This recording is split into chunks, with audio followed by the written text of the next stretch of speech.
Calf হা ইয়া আইন সাদ যিকরু রাহমাতি রাব্বিকা আবদাহু যাকারিয়া ইয নাদা রাব্বাহু নিদাআন খাফিয়া। পরে পরে জাকারিয়া তার রবকে গোপনে ডাক দিল। বোঝা গেল আল্লাহরে ডাকতে হয় গোপনে, ডাকতে হয় কি গোপনে, গোপনে ডাক দিছে। গোপনে ডাক দিয়ে বলে কি গল্প করে, আমার দিকে দেখেন গল্প করে কি, রব্বি ও রব ইন্নি ওয়াহানাল আজমু মিন্নি, হাড়গুলো দুর্বল হয়ে গেছে, ওয়াস্তাআলার রাসু শাইবা, এই দেখো আমার চুল একদম পাইকে গেছে, কিন্তু আজ পর্যন্ত কোনো কিছু তোমার কাছে চাইয়ে তো ব্যর্থ হইনি, যা চাইছি পাইছি, এ পর্যন্ত যা চাইছি পাইছি। ওয়ালাম আকুম বিদুআইকা রাব্বি শাকিয়া, তোমার কাছে চাইয়ে তো আমি বিফল হইনি, সবসময় সফল হইছি। আজকেও একটা জিনিস চাইতে মনে চায়। আল্লাহ কয় কি চাও? আগেই কইছে হাড় দুর্বল, চুল গেছে পাইকা, কিন্তু আমার একটা ছেলে দরকার, বুঝেছে, আমার একটা ছেলে দরকার।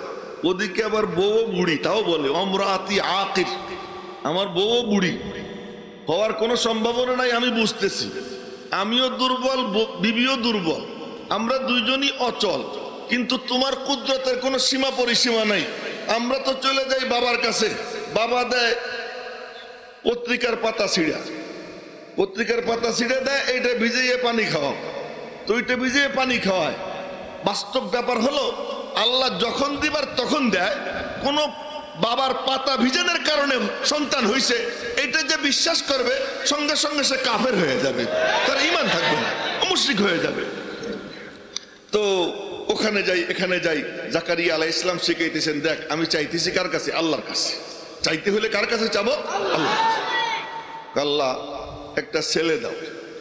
তো চাইছেন, একদিন বসে রয়েছেন, বউ একটু দূরে বসা, ফেরেশতা এসে কয় আসসালামু আলাইকুম। ওয়ালাইকুম আসসালাম। কি খবর? কয় যে আপনার জন্য সুসংবাদ। কি সুসংবাদ? আপনার ছেলে হবে। আমার ছেলে হবে? ও বুড়ি শুনছনি? তো বুড়ি কয় কি? তোমার বলে ছেলে হবে। বুড়ি কয় সি সি কয়, বুড়ি এদিকে সি সি সি কয়, উনি ওদিকে বলতেছেন এ কি বলে আমার ছেলে হবে। আমি বলি, ও হযরত জাকারিয়া আলাইহিস সালাম, চাইতে সময় হুঁশ ছিল না? আপনি বুড়া, আপনি যখন চাইলেন তখন তো আপনি জানেন আপনি বুড়া, চুল গেছে পাইকা, আপনার হাড় গেছে দুর্বল হইয়া, সব আপনি জানেন, তবুও তা চাইছেন। কিন্তু যখন বাস্তবে সুসংবাদ আইসে গেছে, এখন কই যে কি করে সম্ভব? ফেরেশতা কয় কি করে সম্ভব ওইটা পরে, আগে শোনো। কি?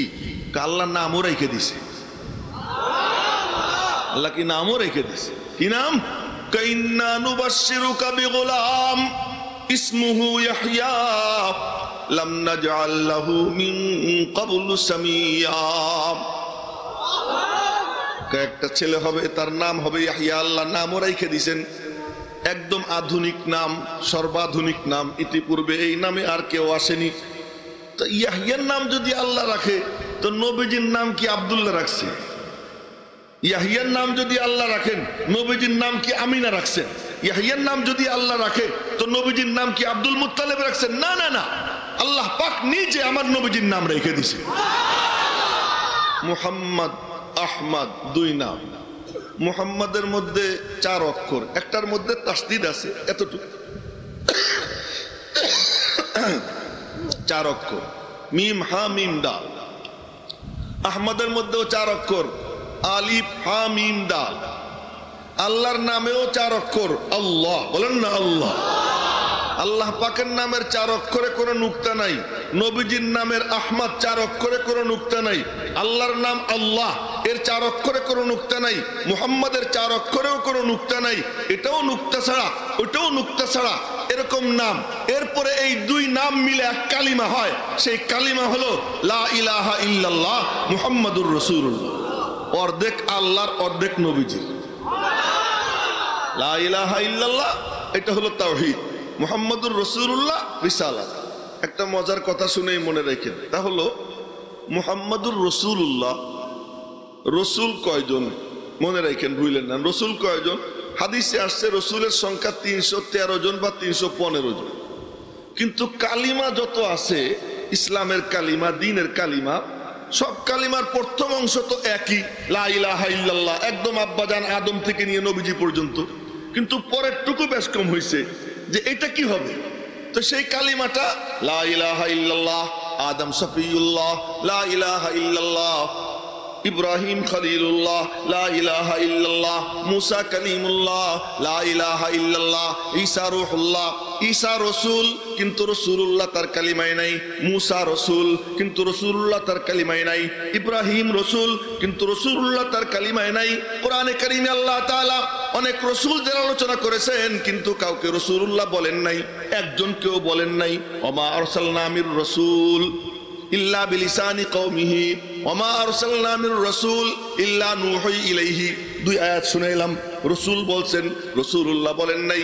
কিন্তু যখন নবীজির পালা এসে গেছে তখন আল্লাহ পাক কি বলেন, মা কানা মুহাম্মদ আবা আহাদিম মির রিজালিকুম ওয়ালাকিন রাসূলুল্লাহ। আর কাউকে রসুলুল্লাহ বলা হয় নাই, একমাত্র আমার আপনার পয়গম্বরকে রসুলুল্লাহ বলা হয়েছে।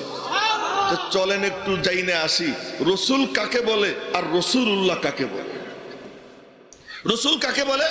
যে আল্লাহর থেকে নেয় উম্মতকে দেয়, যে আল্লাহর থেকে নেয় উম্মতকে দেয় তাকে রসুল বলে, তাকে নবী বলে।